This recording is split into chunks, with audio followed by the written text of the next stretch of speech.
Selamat pagi teman-teman. Pada hari ini saya akan memberitahu kalian bagaimana menjadi pembaca pikiran yang ulung. Lalu bagaimana kita bisa menjadi seorang pembaca pikiran yang lebih baik?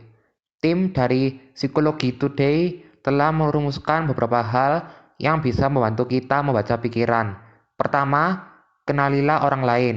Kemampuan membaca pikiran akan meningkat semakin kita mengenal lawan bicara kita. Jika kita berinteraksi dengan seseorang selama kurang lebih sebulan, kita akan lebih mudah untuk mengenali apa yang ia pikirkan dan rasakan.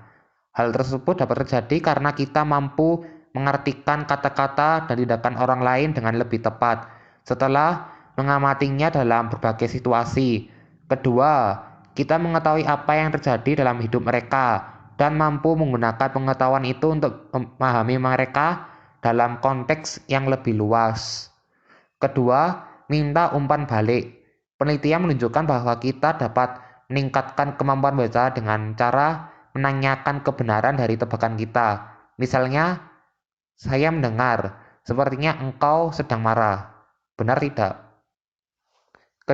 Yang ketiga, perhatikan bagian atas dari wajah. Emosi yang palsu biasanya diungkapkan pada bagian bawah wajah seseorang.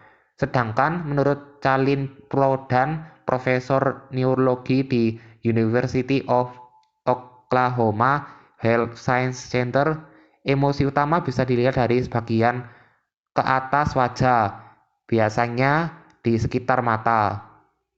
Keempat, lebih ekspresif. Ekspresivitas emosi cenderung timbal balik. Rosbach, semakin kita ekspresif, semakin banyak pula kita akan mendapat informasi mengenai kondisi emosional dari orang lain di sekitar kita. Berikutnya yang kelima, santai. Menurut Lavinia Plonka, pengarang Walking Your Talk, seseorang cenderung menyamakan diri dengan lawan bicaranya melalui postur tubuh dan pola napas. Jika Anda merasa tegang, teman bicara Anda bisa saja secara tak sadar menjadi tegang, pula lalu terhambat, dan akhirnya menjadi sulit untuk dibaca. Ambillah nafas panjang, senyumlah, dan coba untuk menampilkan keterbukaan dan penerimaan kepada siapapun yang bersama Anda. Terakhir, tinjauan kritis. Perlu kita ingat bahwa ekspresi emosi bisa berbeda di berbagai budaya. Ekspresi sedih di satu budaya bisa jadi diinterpretasikan sebagai emosi lain di budaya lain. Jadi jika ingin membaca seseorang, kita perlu memperhatikan pula unsur budaya yang berlaku di tempat tinggal orang itu. Jangan sampai salah menebak atau bahkan memicu terjadinya kesalahpahaman.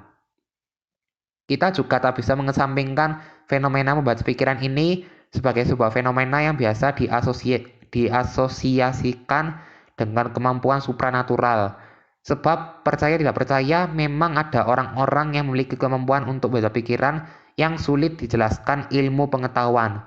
Setidaknya penulis telah menemukan beberapa orang dengan kemampuan membaca pikiran yang bahkan mampu melihat masa depan dan berbagai macam hal yang sulit diterima nalar.